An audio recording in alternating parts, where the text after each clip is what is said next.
Uyu munsi tugiye kwigira hamwe ingingo tugomba kwiga ku wa kane w'isabato tariki 2 z'ukwezi kwa kane 2025.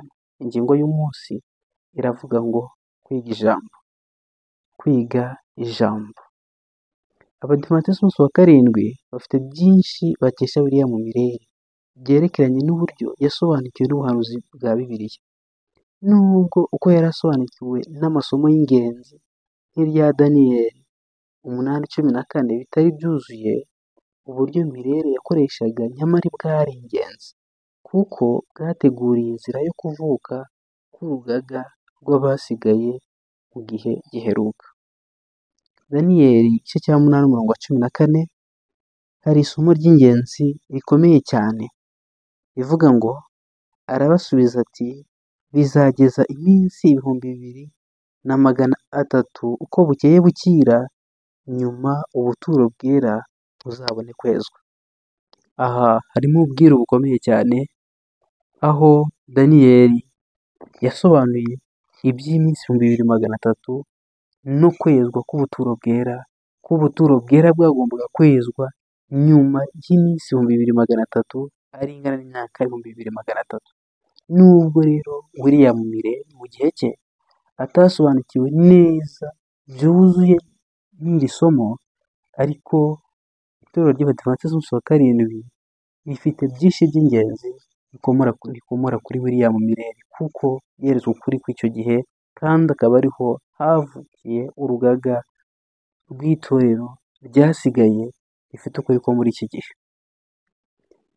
Soma amagambo aboneka ubutumwa bwiza bwa Yesu uko bwanditswe na Matayo 5, uwa kabiri rwa Timoteyo 3:15-17 ndetse no muri Luka, ubutumwa bwiza bwose uko bwanditswe na Luka 24:27. Tugiye gusoma ano magambo maze turebe icyo atubwira. Ubutumwa bwiza bwa Yesu uko bwanditswe na Matayo 5:18 hari ano magambo atubwira ngo, kandi ndababwira ukuri yuko ijuru n'isi kugeza aho bizashirira, amategeko atazavaho inyuguti imwe cyangwa agace kayo gato, kugeza aho byose bizarangirira. Aya ni amagambo Yesu yavuze avuga ko amategeko atazigera avaho agace k'inyuguti kugeza aho ijuru n'isi bizarangirira. Dusomye nanone amagambo aboneka mu rwa kabiri rwa Timoteyo igice cya 3 umurongo wa 15, hari amagambo atubwira ngo,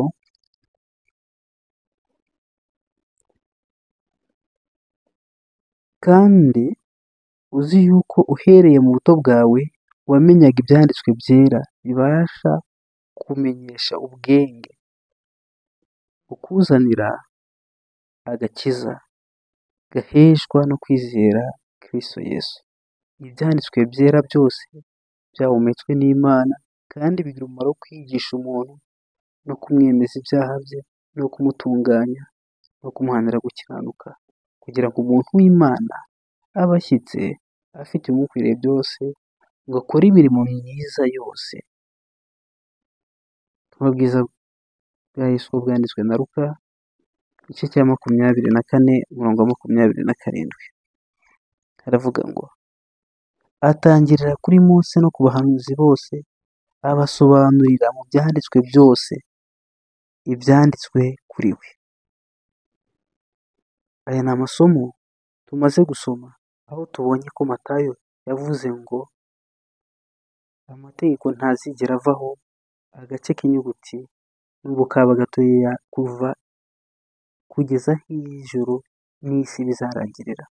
Tubonye ko ibyanditswe byera byahumetswe n'Imana kandi ko bigira umumaro wo kutwigisha, wo kuduhanira gukiranuka ndetse no kutwemeza ibyaha byacu. Tubonye neza nanone yuko muri Luka Yesu yasobanuye maze ahera kuri Mose n'abahanuzi asobanura ibyanditswe byera bimwerekeye. Aha rero tugomba kuhigira isomo rikomeye cyane nk'uburyo bwo kwiga Bibiliya icyo ijambo ry'Imana tubwira. Uburyo bumwe rero kwiga Bibiliya ntabwo bitandukanye no guteranya ishusho y'ikintu kigizwe n'uduce duto duto. Niba ukusanirije hamwe ibice bibiri cyangwa bitatu gusa, bishoboka ko wabona ishusho yose, bishoboka ko wamenya ishusho yose. Ahari muri ibyo bice bibiri cyangwa bitatu, ushobora kubonamo ifarashi, hanyuma ukemeza ko urimo guteranya ishusho y'amafarashi. Ariko ibindi bice bikeya bikerekana inkoko n'inka. Hanyuma igihe umaze guteranya ibice byose, ibice amagana, ushobora kubona ko wakoraga ishusho y'ikirere ikubiyemo umujyi, ubusitani n'imirima, hamwe n'urugeregere rw'imisozi iri kure. Rimwe mu makosa y'ingenzi rero abakristo bakora mu gihe biga Bibiliya, ni uko bafata ibyanditswe byera nk'ahantu hakubiyemo amagambo cyangwa imigani bashobora gukoresha kugira ngo bakemure ikibazo bahuye nacyo mu gihe runaka. Bamwe banifashisha urutonde rworoshye rwateguwe mu kwiga Bibiliya, ugasanga muri Bibiliya yitiriwe Abagidiyoni, aho ubasha gusanga amasomo y'ingenzi agufasha ku ngingo runaka, maze ukibwira yuko ayo masomo ahagarariye umubare wose w'inyigisho Bibiliya yigisha ku ngingo runaka. Ikibabaje ni uko ubwo buryo ari nabwo bakoresha mu kwiga ubuhanuzi. Bakoresha isomo bakuye mu cyerekezo cyaryo, maze bakarigereranya n'ibintu birimo kuba ubu ngubu, aho kurigereranya n'ibivugwa ahandi muri Bibiliya. Ibi ku ruhande rumwe byaganishije ku gusohoka ku mubare uhoraho w'ibitabo by'iki gihe byandikwa ku buhanuzi, kandi bikaba bivugururwa buri mwaka. Buri myaka runaka ibitabo biravugururwa, kuko uko byavugaga byerekeranye n'ibyenda kuba ndetse n'igihe bizabera.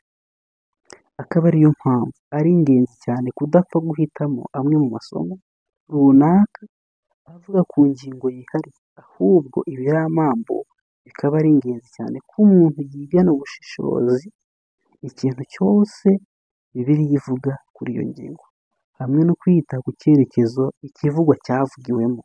Biroroshye cyane gukura isomo mu cyerekezo cyaryo, maze ukarivugisha icyo wishakiye cyose. Muri aya magambo yerekeranye no kwiga ijambo ry'Imana, batweretse neza uburyo Bibiliya yigwa ari nko guteranya ishusho y'ikintu kinini ariko igizwe n'uduce duce. Ushobora gufata ibice bibiri cyangwa bitatu, wabiteranya ukabona ishusho y'ifarashi nk'uko batubwiye.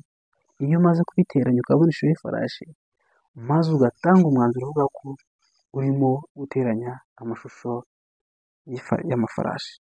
Ibyo bitandukanye n'ukuri, kuko numara guteranya amashusho yose, ushobora kuzabona ikindi kintu gitandukanye n'ibyo ngibyo watekerezaga ko urimo guteranya.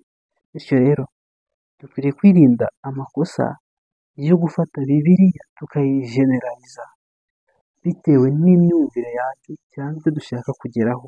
Aya ni amakosa akomeye, aho abantu bafata Bibiliya aho kugira ngo umurongo bawusobanure bijyanye n'uko wagenewe gusobanurwa, cyangwa se bawusobanure bagendeye n'icyo wari ugendereye kuvuga, icyo wari ugendereye gukosora, icyo wari ugendereye gushyira mu buryo, ahubwo bakayisobanura mu buryo bumvamo bwabo n'ibyo bashaka kugeraho. Bibiliya rero ntabwo ari uko yigwa, ahubwo yigwa uteranije ibintu byose, umurongo ukawusomera mu gihe cyawo ndetse n'umwanya wawo, bityo bikakubashisha gusobanukirwa neza n'icyo Bibiliya yigisha. Kandi uko usoma Bibiliya ugenda usobanukirwa bimwe byakunanira gusobanukirwa ugitangira, ugenda ubisobanukirwa mu bindi bice. Dukwiye kwirinda rero gufata Bibiliya mu buryo twishakiye, dukwiye kwirinda kwisobanura mu buryo twishakiye, ahubwo isomo uko ryavuzwe tugasobanurwa hagendewe ku cyo ryashakaga kuvuga ndetse n'icyo ryerekezagaho. Tekereza wowe ubwawe, ikibazo gisoza iyi ngingo, tekereza wowe ubwawe mu gihe wumva ukoresha amasomo runaka bahisemo maze bagatangira kuyavugisha uko bishakiye. cyangwa se kuyasobanura uko bishakiye. Nk'urugero, isomo ryerekeye uko abapfuye bamera cyangwa isomo ryerekeranye n'isabato. Ni mu buhe buryo bwiza bwo kubasubiza no kubafasha gutekereza abantu bavuga amasomo uko bishakiye, bakayavuga bakayaha ubusobanuro bishakiye? None se abo bantu ni ubuhe buryo bwiza bwo kubasubiza no kubafasha? Utekereze icyo ukwiriye gukora kugira ngo abo bantu ubashe kubafasha. Kenshi hari ubwo abantu basobanura amasomo bakayasobanura uko bishakiye bitewe n'ibyo bashaka kugeraho. Ikosa rero rikomeye, ni ikosa rikomeye ry'uko umuntu asobanura Bibiliya uko abyifuza, asobanura amwe mu masomo ya Bibiliya uko abyishakiye. Dukwiye kubyirinda kandi dutekereze uko dukwiye gufasha abafite iki kibazo. Reka ubashe gusubiza muri komenti maze utubwire uko abantu basobanura amasomo uko bishakiye, bakayaha ubusobanuro bishakiye, wabafashisha iki? Tubwire muri komenti maze noneho tumenye icyo aba bantu dukwiriye kubafasha kugira ngo Bibiliya ibashe guhabwa ubusobanuro bwayo uko bukwiriye.